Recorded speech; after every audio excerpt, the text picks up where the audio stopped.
diciembre de 2018. Muy buenos días y bienvenidos a su programa Contacto Directo. Revisemos quiénes son hoy nuestros invitados. Andrés Páez, ex candidato a vicepresidente por Creo Suma. La denuncia contra la ex vicepresidenta de la República, María Alejandra Vicuña, por concusión y tráfico de influencias. El juicio político que se archivó prematuramente y una comisión internacional contra la impunidad con Naciones Unidas que también va al archivo. Además, nos acompañará Daniel Mendoza, asambleísta de Mejor Alianza País.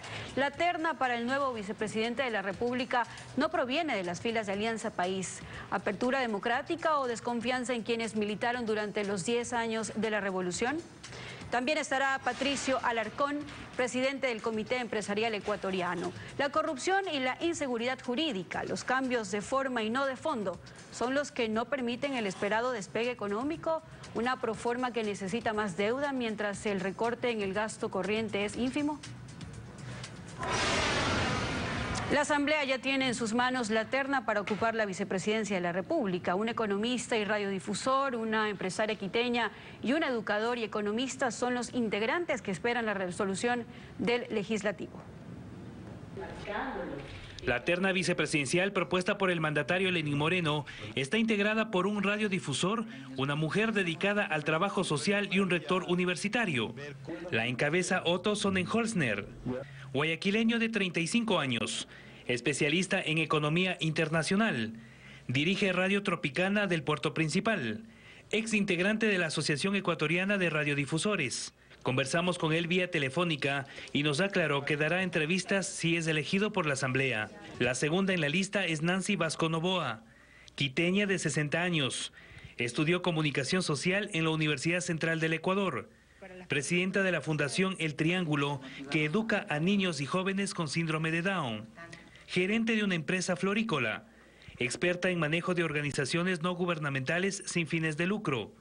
El último de la terna es Agustín Albán Maldonado, guayaquileño de 51 años de edad, licenciado en Economía y en Filosofía Política, presidente del Consejo Educativo de la Escuela Europea de Dirección y Empresa, rector de la Universidad Univer Millennium de México, país en donde reside, ex asesor del gobierno de ese país entre 1993 y 1994. El presidente Lenín Moreno se refirió así de la terna que remitió a la Asamblea Nacional. No son militantes de Alianza País, no son cercanos a mi círculo, no son de mi círculo, ni social ni político. Visto un perfil de personas que realmente, en primer lugar, como usted manifiesta, tengan un pasado claro, límpido, transparente, honesto. Uno de la terna se convertirá en el nuevo vicepresidente de la República y será el tercero en menos de 2 años. La actualidad, los protagonistas, el análisis y la información en Contacto Directo. Lenín, ¿cómo estás? Muy buenos días. Un buen día para ti, Samantha, y para quienes nos acompañan desde sus hogares. Acá en estudios, Andrés Páez, ex legislador y ex candidato a vicepresidente por Creo Suma. Doctor Páez, buenos días. Gracias, Lenín, buenos días. La semana anterior usted presentó ante la Fiscalía una denuncia en contra de María Alejandra Vicuña por concusión y tráfico de influencias. ¿Tiene usted pruebas adicionales a aquellas que constan en la declaración juramentada de Ángel Sacbay, el ex colaborador de la ex vicepresidenta? Sí, efectivamente, porque se tratan de 2 infracciones distintas. La concusión viene por el lado de estas contribuciones que se les ha impuesto no solo a Sacbay, sino que a otros colaboradores, uno de los cuales ya hizo expresiones en ese sentido. El otro asunto tiene que ver con la designación de más de 20 parientes de la señora Vicuña en el sector público, quienes han ingresado sin haber cumplido el requisito previsto en el artículo 228 de la Constitución. Esto es un concurso de méritos y oposición, y no son de elección popular, aunque podría alguno de ellos ser de libre nombramiento. Lo que sucede es que la Fiscalía tiene que investigar ambos hechos por separado y adicionalmente tiene que investigar el enriquecimiento ilícito, porque eso es lo que se presume también al hallarse depósitos en la cuenta de la vicepresidenta que al parecer no están declarados en su declaración patrimonial. Esta semana debían rendir declaraciones usted y Sacbay. Se lo pospuso para la próxima. Esto por solicitud de María Alejandra Vicuña, que tenía otros asuntos más importantes por los que preocuparse, pero de la vicepresidencia ya no se debe ocupar. ¿Qué es lo que tenemos nosotros, los ecuatorianos, que esperar ahora? Bueno, el proceso penal tiene que continuar. También la acción del Contralor en materia de responsabilidad administrativa y responsabilidad civil a raíz de las atribuciones que le consagra la Ley de Declaraciones Patrimoniales Juramentadas, y la Asamblea debió haber continuado con el juicio político. No veo razón alguna para que se lo haya archivado. Ese juicio político debió haber continuado porque el hecho de la renuncia no puede interrumpir un encauzamiento que tiene que ver con lo emblemático, con lo simbólico en el ejercicio del poder y con la sanción que deviene de un juicio político, que es la censura, precisamente para evitar que estas personas puedan, primero, ocupar otro cargo público y segundo, salir airosas de situaciones en las que claramente deberían ser objeto de una sanción. Los asambleístas dicen que como ella ya renunció, entonces el juicio no cabe. Sin embargo, al no enjuiciarla, no haber una sanción política, parecería que se abren puertas y ventanas para la impunidad, porque así como en lo político queda el tema, ¿quién nos asegura que en lo judicial no vaya a ocurrir lo mismo? Nos preocuparemos de que en lo judicial el asunto avance. Sin embargo, en lo político me parece que es inapropiada esa interpretación que hacen algunos asambleístas, porque no se trata de un juicio político destinado a interrumpir la presencia de esta persona en un cargo público, sino a sancionar de manera ejemplar aquellos actos que afectan a la hidalguía, al decoro, a la ponderación en el ejercicio de una función pública, y creo que el país esperaba que eso suceda. Sin embargo, hemos decidido el día de ayer como ciudadanos recurrir nuevamente a la presidenta de la Asamblea para insistir en que se produzca ese juicio político bajo los razonamientos que he expresado. Pero ¿cómo, doctor Páez? Porque no hay Corte Constitucional y es allí donde se debería calificar, autorizar este asunto. En este momento no, pero habrá una Corte Constitucional y seguramente entre los dos primeros meses del próximo año. Sin embargo, hasta tanto se pueden instrumentar algunas acciones para que vaya avanzando ese encauzamiento político que, insisto, no veo razón para que sea archivado, porque no se trata de dejar exentos de responsabilidad política a quienes efectivamente la tienen, como tampoco podemos permitir que queden por fuera de la responsabilidad penal y de otras formas de responsabilidad que están configuradas por los actos de esta persona en el desempeño de sus funciones. Ahora, María Alejandra Vicuña lo responsabilizó a usted y a los correístas, así los llamó, de estas denuncias a las que calificó de infamias, de patrañas. ¿De dónde sale esto?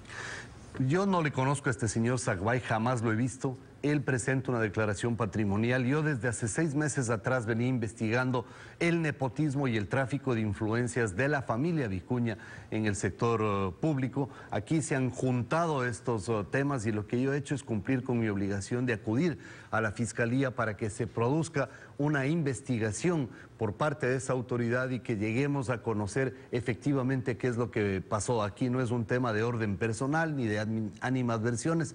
Esto es política, esto no es club social, y lo que yo he hecho es cumplir con mi obligación, sobre todo porque venía ya investigando este tema. Lo que haga el señor Sacbay es responsabilidad de él. Pero según la declaración juramentada de Sacbay, así lo señaló en su primera salida al público para hablar de este tema María Alejandra Vicuña, según esa declaración, Sacbay dice que usted lo llamaba para hablar del tema.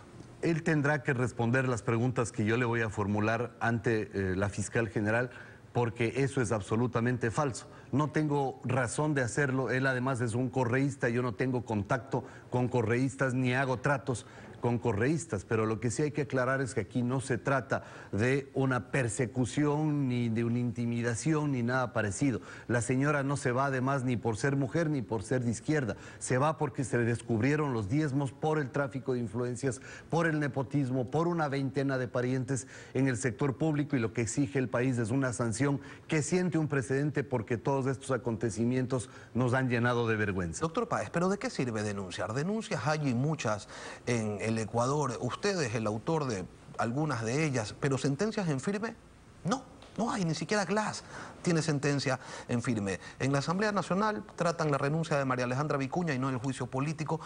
Parecería que estamos ante un verdadero lavamanos aquí.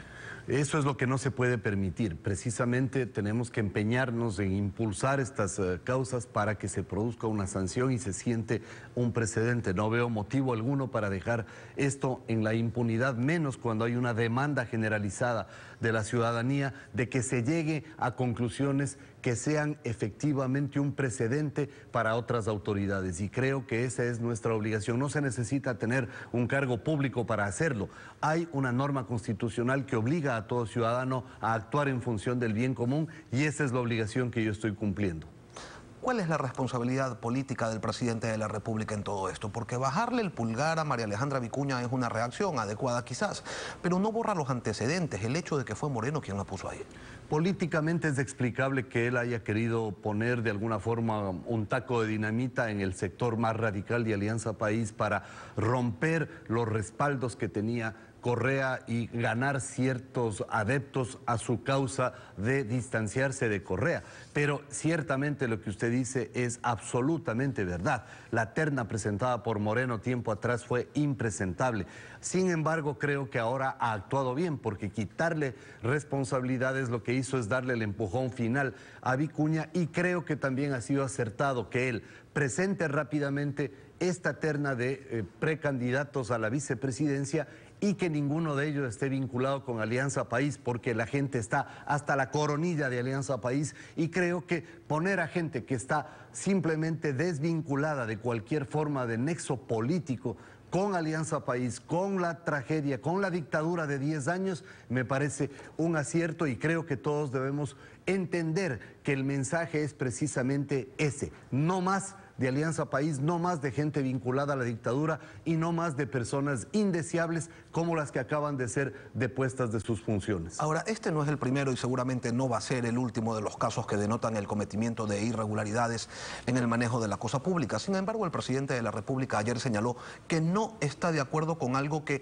ofreció en campaña, que ofrecieron en campaña los dos binomios a la presidencia de la República: una comisión internacional que luche contra la corrupción y la impunidad. Ahora, claro, una cosa es que el presidente diga que no está de acuerdo, y otra muy distinta, que al país no le haga falta.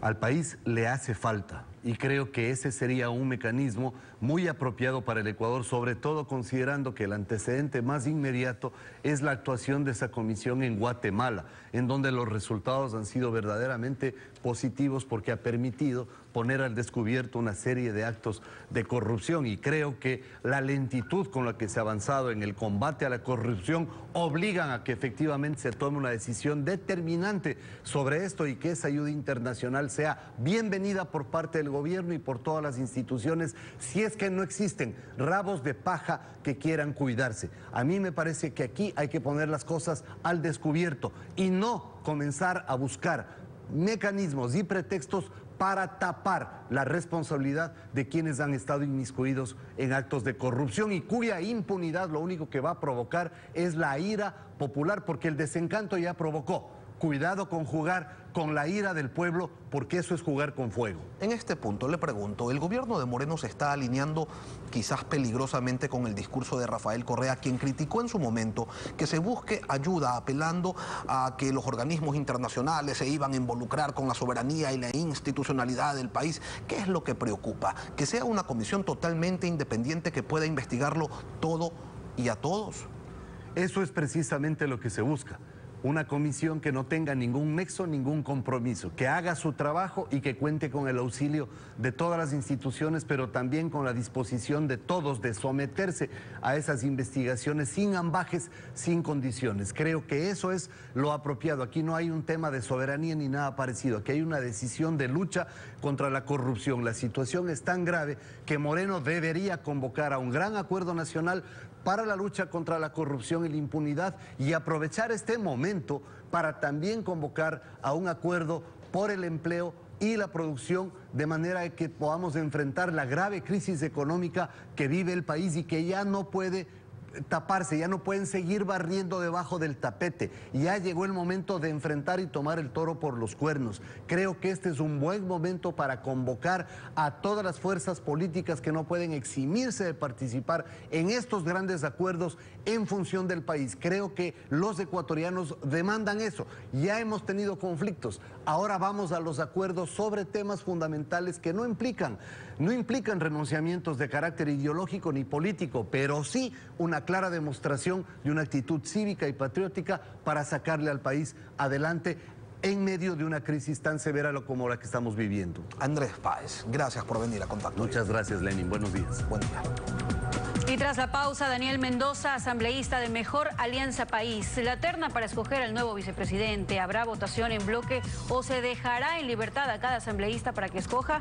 Y la renuncia de María Alejandra Vicuña, ¿una salida por la puerta de la impunidad? En pocos minutos regresamos.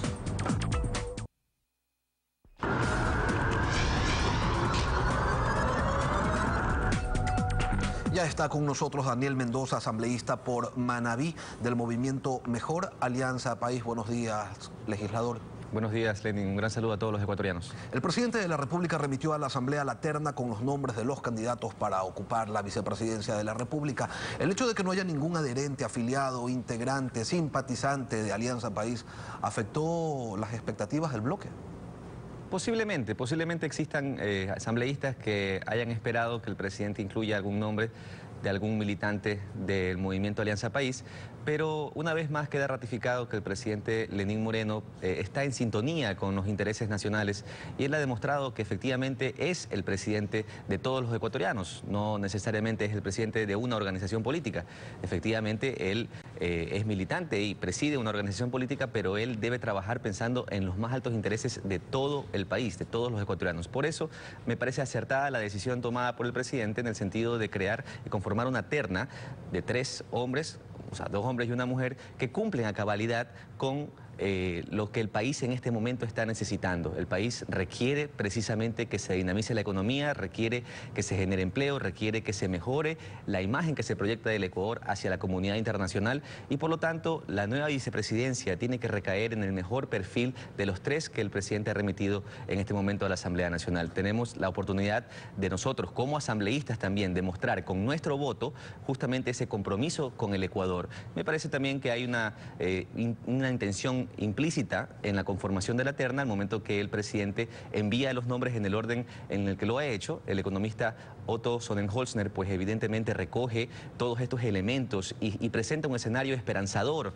al Ecuador en el momento en el que tenemos precisamente un joven de 35 años de edad preparado en economía internacional que garantiza que efectivamente nosotros vamos a tener la oportunidad de corregir todos estos errores del gobierno anterior y proyectar al Ecuador hacia el mundo, abrirnos hacia la inversión extranjera directa, porque efectivamente hoy es necesario precisamente pensar distinto, ya que no se goza de la abundancia económica que se despilfarró en el gobierno anterior. Pero Daniel, sí llama la atención que ni uno de los 3 nombres corresponda al proceso de la revolución ciudadana y llama la atención porque durante 10 años nos dijeron que los mejores hombres y mujeres de la patria se pertenecían a este proceso y a la hora de la hora, ni uno. Habría que revisar quién dijo eso. En todo caso, me parece que en toda organización política existen buenos elementos y malos elementos. Alianza País sigue siendo la primera fuerza política del Ecuador y el presidente Lenín Moreno es un presidente que responde a los más altos intereses de todo el Ecuador. Es un presidente progresista, es un presidente que piensa precisamente en los derechos de los más necesitados, de los menos atendidos. Somos un gobierno que entiende eso, pero en todo caso, en este momento la terna no necesariamente tenía que pasar por la lógica política. Me parece que la lógica en realidad debe ser una lógica de desarrollo económico en donde el Ecuador hoy más que nunca requiere de dinamizar nuestra economía y generar empleo. Pero desde esa lógica no observamos a nadie ni siquiera de la tendencia de izquierda. Repito, es que acá hay que un poco recoger las palabras del mismo Papa. Las ideologías, si eres de izquierda o eres de derecha, en realidad no le sirven a la gente. Acá se trata de tener resultados. Y en ese sentido, el presidente Lenín Moreno ha demostrado una vez más ese compromiso que tiene con todo el Ecuador. Él lo viene repitiendo, este es el gobierno de todos los ecuatorianos, el presidente es el presidente de todos los ecuatorianos y por lo tanto la terna conformada por el economista Otto Sonnenholzer a la cabeza, por supuesto que responde a los intereses nacionales y por eso desde la Asamblea Nacional esperamos ser convocados, entiendo que para el próximo día martes, y poder con nuestro voto demostrarle al país el compromiso que tenemos. ¿Cuáles van a ser los criterios de selección que van a utilizar ustedes en Alianza País? ¿Van a votar por el primero de la terna? ¿Van a analizar los currículums, las hojas de vida? ¿Cómo definen por quién votar? Evidentemente se están valorando los perfiles, me parece que los 3 ciudadanos que conforman la terna pues recogen las condiciones idóneas para ocupar la vicepresidencia, pero también hay una situación implícita en la conformación y en el orden de la terna, por lo tanto creemos, y lo digo esto como asambleísta y como coordinador de bloque, creemos, muchos de los compañeros, que efectivamente acoger esa sugerencia por parte del presidente es lo que nos corresponde como Asamblea Nacional y como bloque. El economista Sonnenholzer ya ha recibido apoyos de diferentes sectores, tanto sociales y políticos, y nos corresponde a nosotros también, como bloque, como bancada, hacer lo propio. Si lo plantea de esa manera, entendemos entonces que habrá una votación orgánica por el primero de la terna. No es que va a quedar esto a criterio de cada uno de los legisladores para que voten por quien le parezca el mejor candidato. No hemos tenido aún una reunión de bloque sobre este tema. Hemos conversado, pues obviamente, en los pasillos y en el Pleno de la Asamblea Nacional. Y repito, esta es una oportunidad más de demostrarle al Ecuador que tenemos ese compromiso con las necesidades ciudadanas. Acá en realidad no cabe el cálculo político, no cabe tampoco la agenda partidista, lo que cabe es un compromiso con el Ecuador, la construcción de un mejor Ecuador, que también es un gran reto para quien sea el futuro vicepresidente o vicepresidenta del Ecuador, porque efectivamente se requiere de un trabajo en equipo. El presidente de la República no puede hacerlo solo, el vicepresidente o vicepresidenta de la República tampoco podrán hacerlo solos. Este es un compromiso de todos los sectores, económicos, políticos, sociales, empresariales. Es necesario dejar de satanizar el empresariado.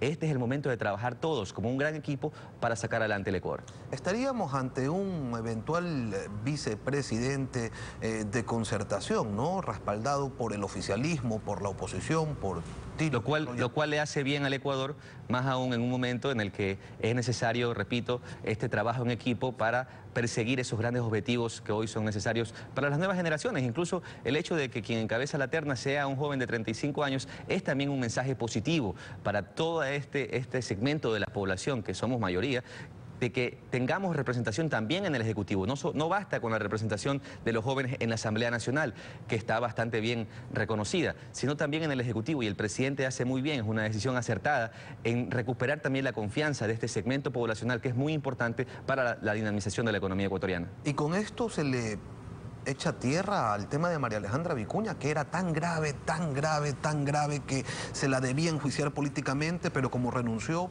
ahí queda todo. Bueno, las entidades y las diferentes instituciones deberán continuar con sus procesos. La Administración de Justicia pues es independiente. Ese ha sido un gran logro de este gobierno. Y el control político, que efectivamente es nuestra competencia, lo dije en su momento, exhortábamos públicamente a las entidades para que se designe de manera inmediata a esa Corte Constitucional, porque esa es nuestra competencia, control político. Y mientras ella, María Alejandra, era vicepresidenta, nosotros debíamos ejercer ese control político y procesar un juicio político, como lo mencionaron algunos asambleístas en el Pleno. Acabo de conversar hace poco con el asambleísta Villamar, entiendo, han decidido no presentar ya el juicio político, producto de que existe una clara diferencia entre el artículo 129 y el artículo 131 de la Constitución de la República del Ecuador. Reconozco como asambleísta que quizás ahí hay una necesidad de una enmienda, porque para los funcionarios de rango ministerial sí cabe enjuiciar políticamente hasta un año posterior al cese de sus funciones. Sin embargo, para presidente y vicepresidente, eso no lo permite la Constitución, y en derecho público solamente podemos hacer lo que está establecido, lo que está escrito. Por lo tanto, ahí cabría una enmienda, habría que valorarlo dentro de la Asamblea Nacional para que se permita a futuro enjuiciar políticamente a presidentes y vicepresidentes, aun cuando ya no estén en funciones. En este caso, eso no se puede procesar, y más aún que no se cuenta todavía con una Corte Constitucional, que en el caso del presidente y vicepresidente se requiere un dictamen favorable. ¿Se salvó la ex vicepresidenta entonces? Digamos, a nivel de juicio político, a nivel de control político, nosotros hemos agotado las diferentes instancias, pero la Administración de Justicia deberá actuar. Eso es un proceso que deberá continuar. Aquí no se trata de emitir criterios como se salvó o no. Yo discrepo mucho con, por ejemplo, lo que decía el señor Páez en la entrevista anterior, porque primero no se ha archivado ningún juicio político, porque efectivamente no se presentó, y nosotros como Asamblea Nacional estamos respondiendo a los intereses nacionales. Debemos esto ya cerrarlo y avanzar a lo que nos corresponde, generar las leyes necesarias para que el Ecuador, los ecuatorianos se sientan bien representados por la primera función del Estado. Pero usted dice, a ver, que quede en manos de la justicia y que ellos hagan su trabajo, pero la justicia, mire, sentencias en firme, no hay ni una. Bueno, es que hay siquiera en contra de Jorge Glao. Estimado Lenin, hay que defender siempre el debido proceso. Acá no se trata de hacer las cosas al apuro, se trata de actuar precisamente garantizando el derecho constitucional de todos los ecuatorianos. No es justicia. De todos, por supuesto, pero hay que garantizar también el derecho constitucional de todos los ecuatorianos a defenderse. Me parece que en ese sentido la ex vicepresidenta pues tiene hoy el espacio suficiente para poder ejercer su legítimo derecho a la defensa, y la justicia de manera absolutamente independiente deberá continuar con el proceso respectivo y llegar a una determinación final.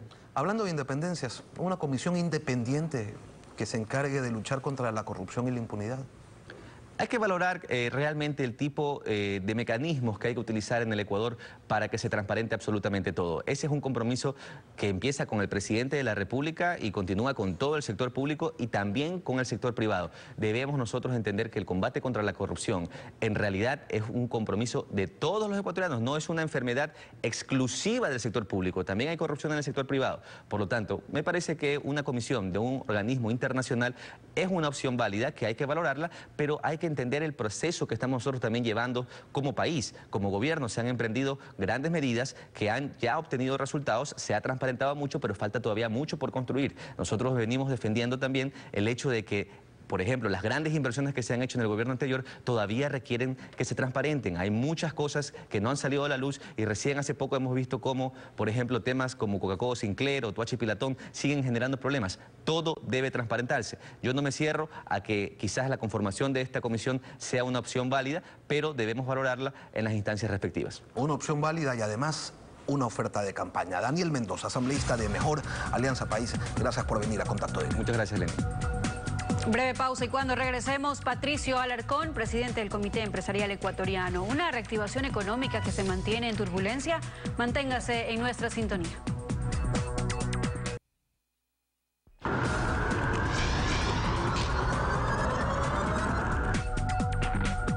Desde los estudios de la capital nos acompaña Patricio Alarcón, presidente del Comité Empresarial Ecuatoriano. Buenos días. Buenos días, Lenin. Un cordial saludo a la audiencia de Ecuavisa. Que la inseguridad jurídica, la falta de claridad en las políticas económicas y la corrupción ahuyentan las inversiones.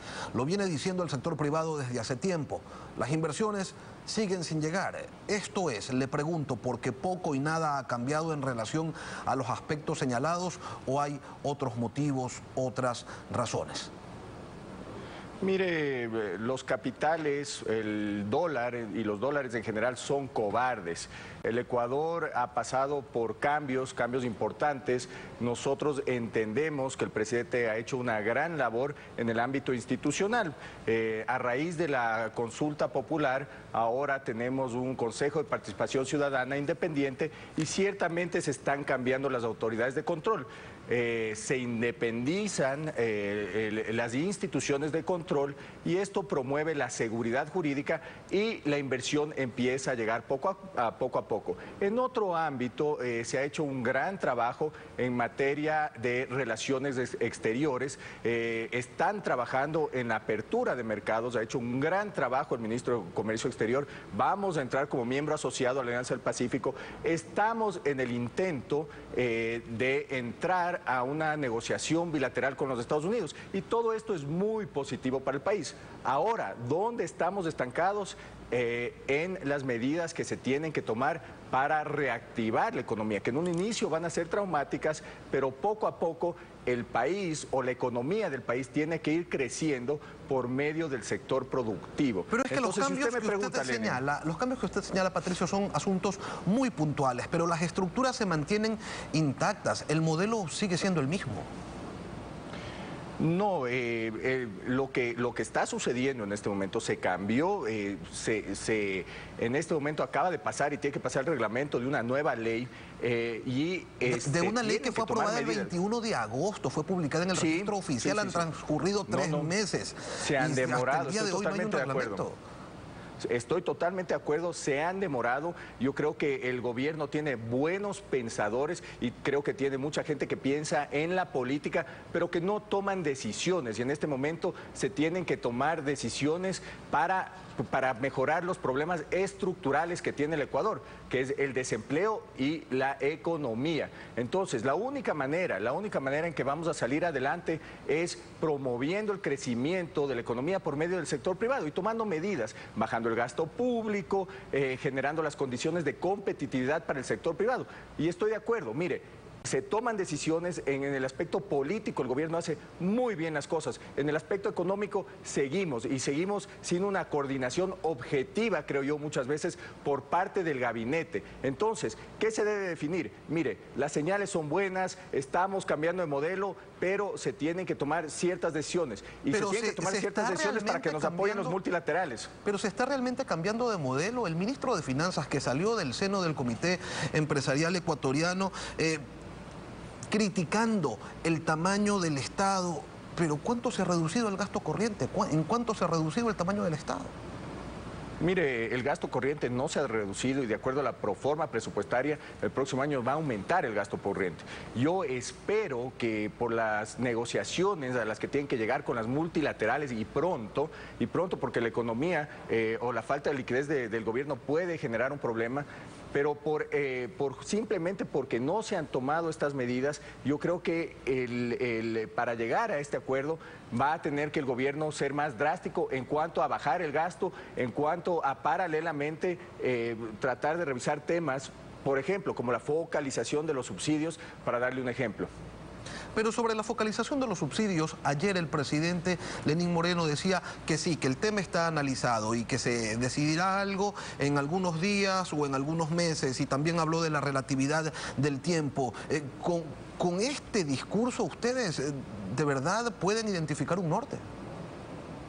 Mire, nosotros podemos identificar un norte, pero más allá de que nosotros identifiquemos un norte, pronto se tienen que tomar medidas. Y las medidas son básicas. Se tiene que reducir el gasto público, se tiene que llegar a un acuerdo con los mercados internacionales, con los multilaterales, para que nos presten dinero a mejores tasas, a mejores plazas. Se tienen que tomar decisiones en cuanto a la competitividad, señor, porque no podemos seguir trabajando de esta manera en el sector empresarial. Mire, tenemos que discutir reformas en el Código Laboral, tenemos que discutir reformas del Código Monetario, tenemos que cambiar las leyes del mercado de valores, solo por darle ciertos ejemplos. Tenemos que atacar temas fundamentales, impuestos que no existen en la región, como el impuesto de salida de divisas. Solo de esta manera, bajando también, obviamente, trabajando en la tramitología, bajando aranceles. Patricio, solo de esta manera, Lenin, el país va a volver a crecer. Sí, lamentablemente 18 meses han pasado y seguimos hablando de lo mismo. Se han equivocado en materia económica en los últimos meses. Sin embargo, en este momento se tienen que tomar las medidas necesarias, Lenin.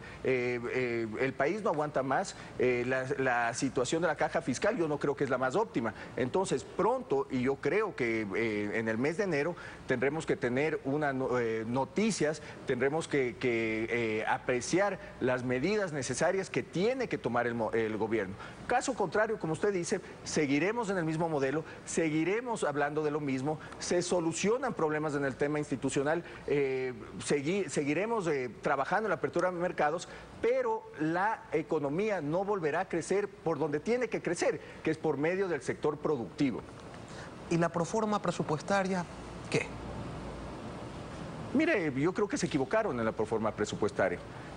Presentaron una proforma presupuestaria pensando en la política. Y volvemos a lo mismo. El gobierno trabaja con muchos pensadores y con pocos ejecutores. Entonces, ¿qué es lo que promueve o qué es lo que demuestra esa proforma? Son errores. No podemos pensar que se van a obtener más ingresos, un 7% más en ingresos. No podemos sostener el gasto público. Están proyectando crecer en el gasto público en alrededor de un 3,2%. sin tomar en cuenta gastos como la importación de derivados de petróleo. Esa proforma no es una realidad, Lenin. Y lo veremos en el próximo trimestre porque se tendrán que tomar otro tipo de medidas y yo no sé si pueden continuar con esa herramienta que es la proforma presupuestaria para manejar el país, porque no lo van a poder hacer. En medio de todo esto, apenas el 25.7% de la población está en la categoría de empleo pleno y no hay reformas al Código del Trabajo. En serio, Patricio, ¿hay algo que no se está enfocando de manera adecuada? Mire, se tienen que tomar decisiones en cuanto a reformas puntuales en el Código Laboral. Las empresas tienen que tener una facilidad para contratar, porque mire, ¿qué es lo que defiende el Código Laboral actual? Y es a la gente que tiene empleo. Pero el 60% de la población económicamente activa, que no tiene una fuente de empleo, que trabaja en el subempleo, no se ampara con el Código de Trabajo actual. ¿Qué es lo que se tiene que hacer? Mire, las empresas tienen que poder contratar por horas, de alguna manera, se tiene que facilitar este mecanismo. No se puede mantener una recarga del 35% en la contratación eventual. Se necesita un periodo de prueba adecuado para poder ponerse de acuerdo con los empleados para una posible desvinculación. Se tiene que trabajar en un cálculo correcto para la jubilación patronal y hay muchísimo por hacer en ese aspecto, pero se tiene que reformar el Código Laboral porque es uno de los principales problemas en cuanto a la competitividad del sector productivo. ¿Y ahora si es que no crece el sector productivo, no crece la economía, Lenin. ¿Y ahora qué nos queda? Alimentar la expectativa de que con el nuevo vicepresidente todas estas reformas, todos estos cambios se desarrollen. Mire, yo creo que el nuevo vicepresidente, siempre y cuando le dé las funciones adecuadas, el Ejecutivo puede ayudar a coordinar para que el gabinete pueda promover estos cambios y pueda mantener una negociación política adecuada en la Asamblea con los diferentes bloques para que se hagan estas reformas. Y es muy importante porque si no se hacen estas reformas, además de las medidas económicas que se tienen que tomar, el país no va a salir adelante, Lenin. Patricio Alarcón, presidente del Comité Empresarial Ecuatoriano, gracias por venir esta mañana a Contacto Directo. Gracias, Lenin. Bien, así concluimos Contacto Directo. Gracias por acompañarnos, Lenin y amigos. Nos vemos el próximo viernes. Será hasta entonces un buen fin de semana para todos.